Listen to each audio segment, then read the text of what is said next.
My name is Robin, and for most of my life, I believed that family was the one place where loyalty was unconditional. That belief didn't collapse all at once. It cracked slowly, quietly, over several years.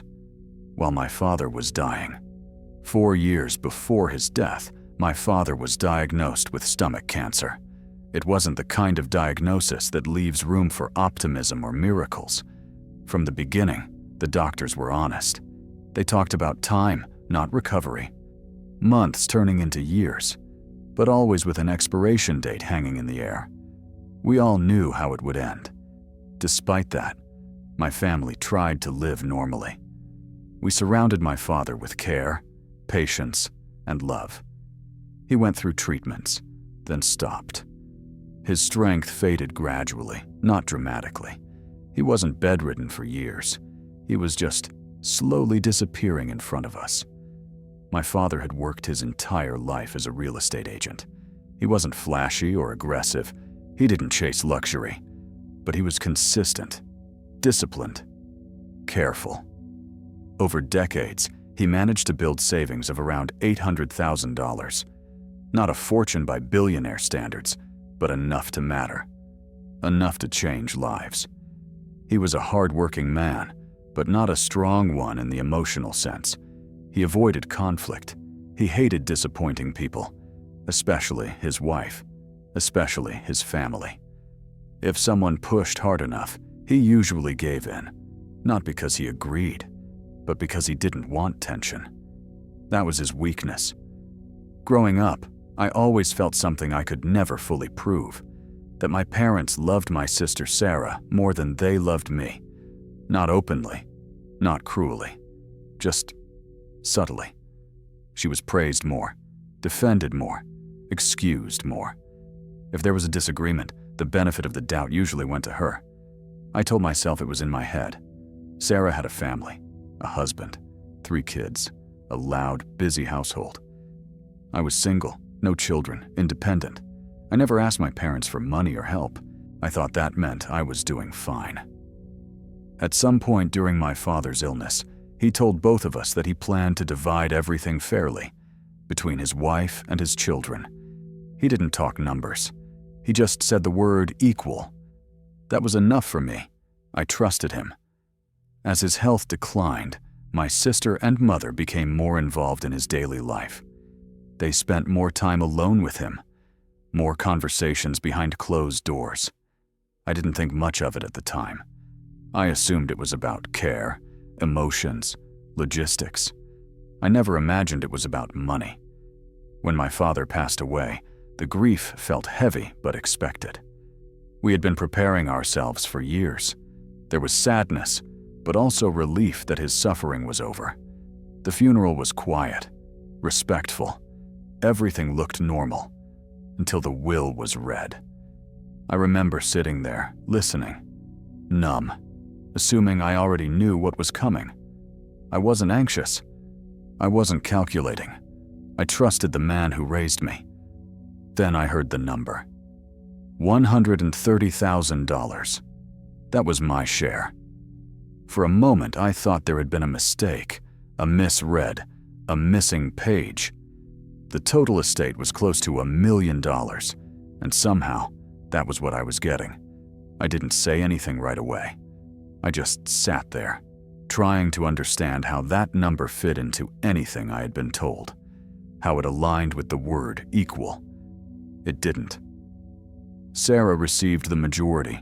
My mother received her portion. Everything was legal. Signed. Final. My father's signature was there. He had made the decision himself. At least that's what I was told. I felt something shift inside me that day. Not just disappointment, something deeper, something colder. It wasn't about greed.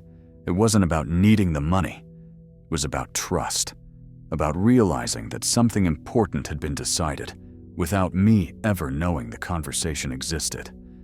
And that realization stayed with me long after everyone else moved on. For a while after the will was read, I tried to convince myself that I was overreacting. I told myself that grief distorts perception, that money always feels bigger when emotions are raw, that maybe my father had reasons I didn't understand yet. I didn't confront anyone immediately. I didn't accuse. I stayed quiet and observed. But the silence made everything worse. My sister avoided eye contact. Conversations became polite and distant, stripped of warmth. My mother acted nervous around me, overly careful with her words, like someone afraid of saying the wrong thing. That's when I knew something wasn't right. A few weeks later, I finally asked my mother directly, not aggressively, not emotionally. I just wanted clarity.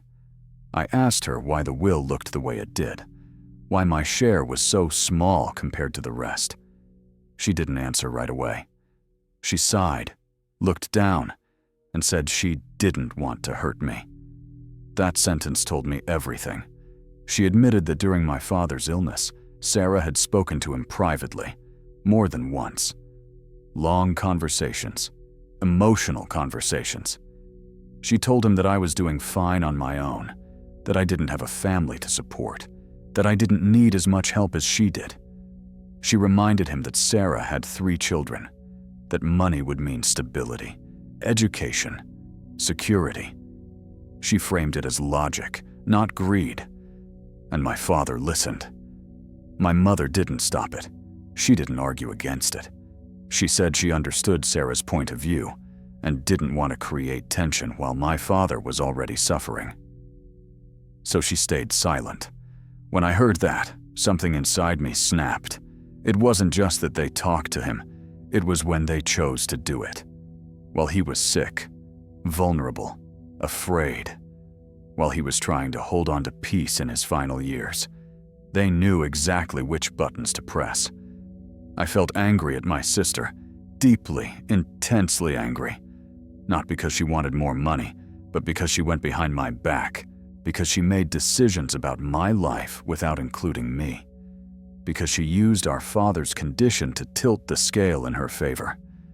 But I was angry at my father too. He had promised fairness. He had said the word equal.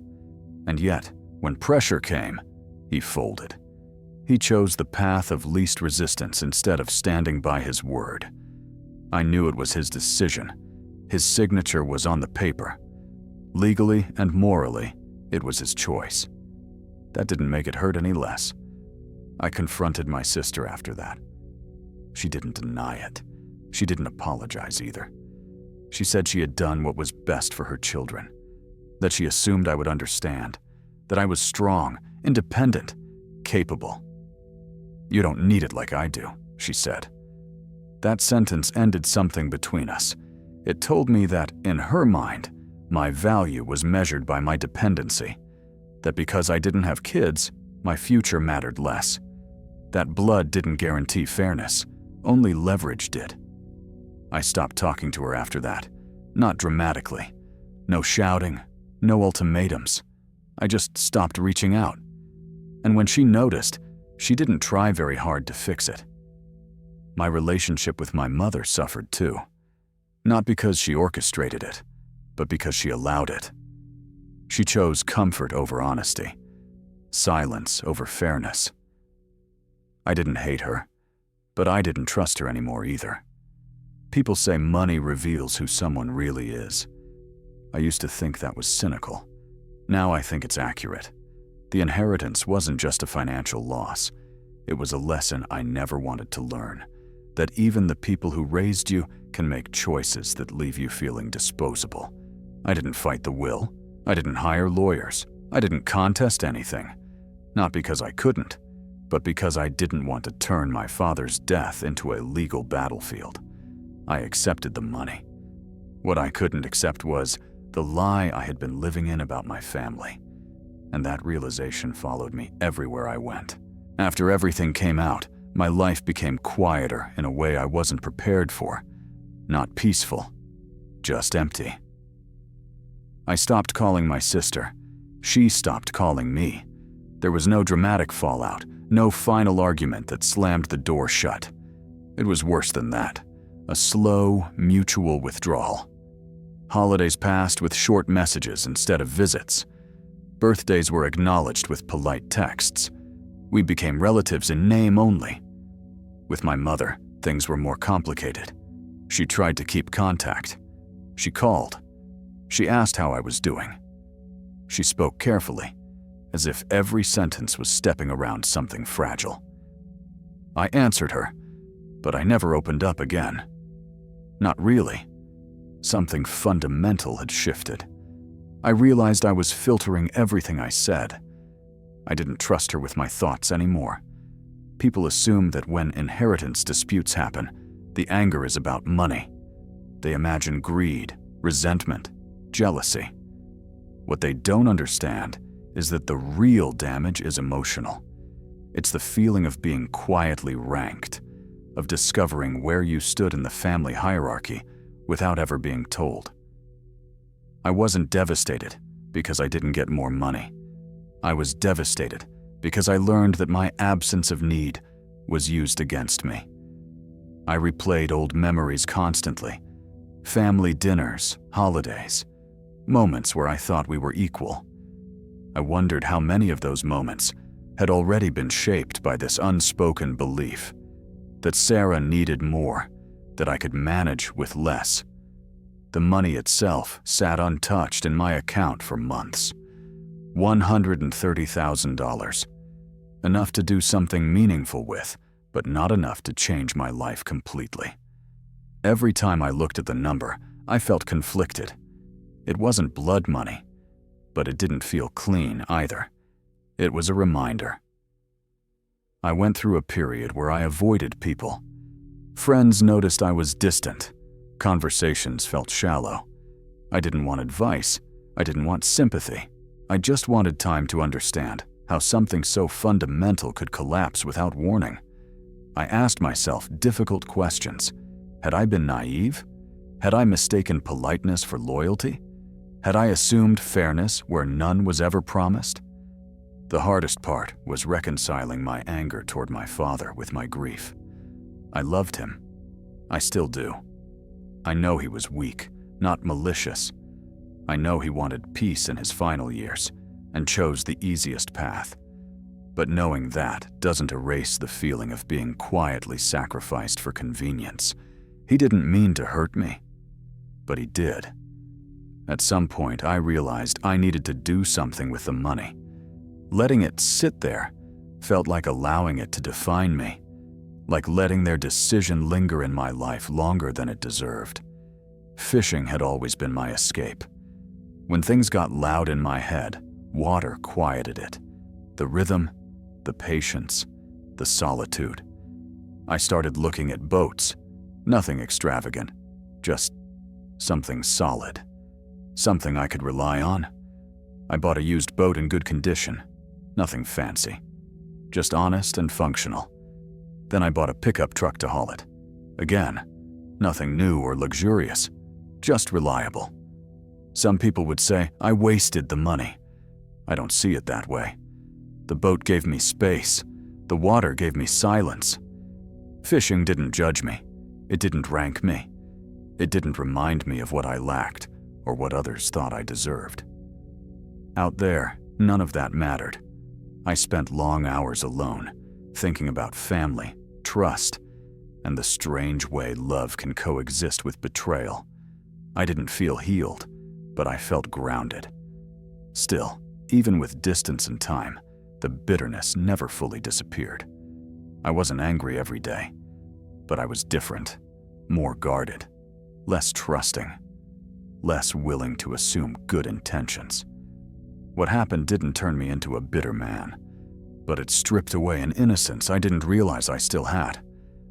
And I knew, deep down, that this wasn't the end of the story. Because forgiveness is one thing, but rebuilding trust after you learn how easily it can be manipulated is something else entirely. Time didn't fix what happened. It just made it quieter. Months passed, then a year. Life continued the way it always does, indifferent to personal losses. My sister built her life around her children and her routines. My mother tried to keep the family image intact, pretending that things were only a little strained. I stopped correcting her. There was no dramatic cutoff, no final declaration that I was done with them forever. I simply accepted that the relationships I thought I had were no longer real in the way I once believed. When my mother invited me over for holidays, I declined politely. When she asked why I didn't visit more often, I told her I was busy. That wasn't a lie. I was busy rebuilding myself into someone who didn't assume loyalty just because it shared a last name. I forgave my father in my own way, not because he deserved it, but because carrying anger towards someone who can no longer explain themselves is exhausting. I understood his weakness. I understood his desire for peace in his final years. I even understood why he listened to my sister. Understanding, however, didn't mean approval, and it didn't mean forgetting. What stayed with me wasn't the number in my bank account. It was the realization that fairness is often a story people tell themselves, not a principle they actually live by, especially when emotions, fear, and convenience enter the picture. I learned something uncomfortable about family. Love does not guarantee protection. Blood does not guarantee honesty. History does not guarantee loyalty. People will rationalize betrayal if it benefits them, even when they believe they are being practical or reasonable. And they will sleep just fine afterward, convinced they did the right thing. I used to think trust was the default. Now I know it's a choice, and a risky one. The money is gone now. The boat and the truck remain. I still fish regularly. The water still gives me silence when my thoughts get too loud. Out there, I don't feel judged or compared. I just exist. Some days I miss the family I thought I had. Other days, I'm grateful I learned the truth when I did. Because here's the reality no one likes to admit. If people can manipulate someone they love while he's dying, they can justify almost anything. And if the closest people in your life are capable of putting money above honesty, then blind trust isn't loyalty. It's vulnerability. I don't hate my sister. I don't hate my mother. But I don't trust them either. That door didn't slam shut. It closed slowly and locked itself. The lesson I took from all of this isn't about inheritance or wealth. It's this: never trust anyone 100%, not even family, especially family. Because if the people who raised you can quietly place you second when it matters most, then the rest of the world certainly won't hesitate to do the same.